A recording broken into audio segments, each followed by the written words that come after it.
Welcome back. Now in this video, we're going to be discussing using your PLR to create a coaching program.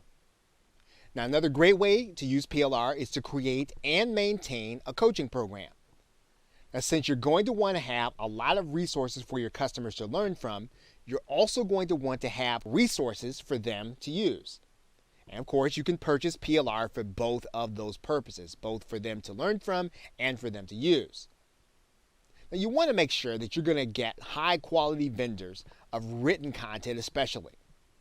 And then when you're using that content to give your students or your customers direction, you may have to tweak that content to fit the customer and the context they're in to move them from where they are at that particular time to the point B that they need to go in.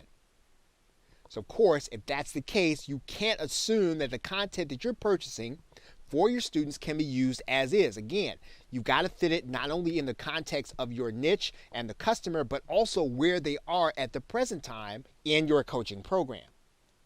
You want to take time to prepare before each individual coaching session to make sure that you've created the necessary content to move them forward in that session.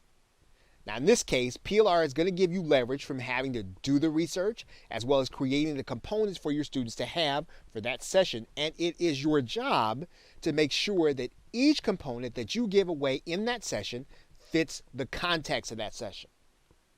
Now depending on the rights package you buy, you may want to use some of your PLR to give to your students the assets they need in order to execute your method. In other words, your method is probably going to be different in telling your student to do something than other people or other instructional methods. That means then that you're going to want to make sure that the content fits your method, that it is individual to what you say and what you have been teaching. And as is the case in any method, you want to make sure to use PLR in order to fill any gap in your knowledge or ability to teach the subject.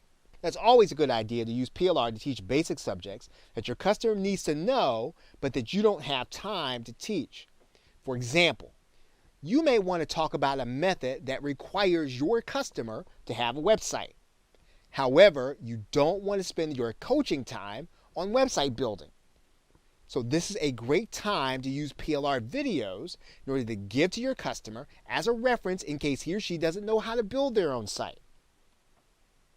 Now, coaching programs are always going to focus on the solution that you sold them in the sales page, and PLR should be used to cover the basic skills necessary to execute that solution.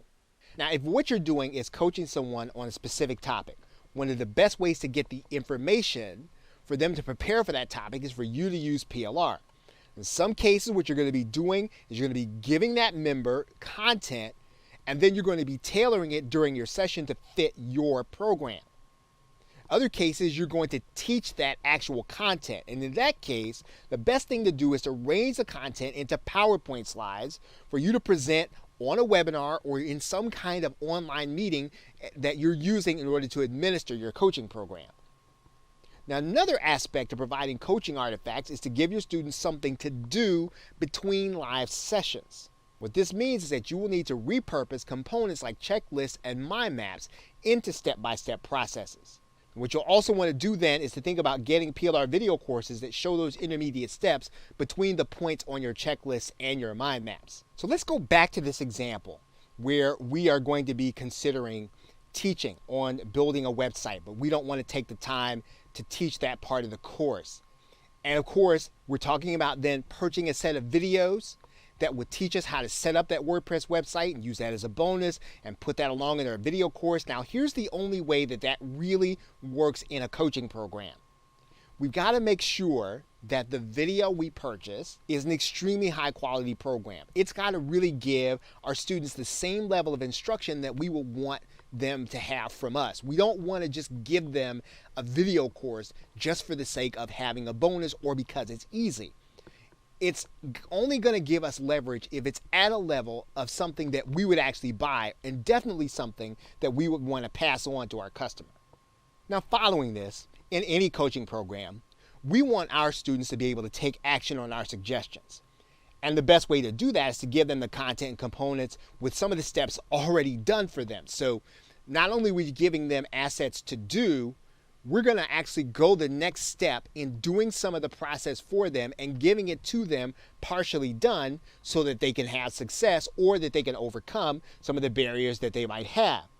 It's a great role for PLR as long as we have the rights to the component to use them that way.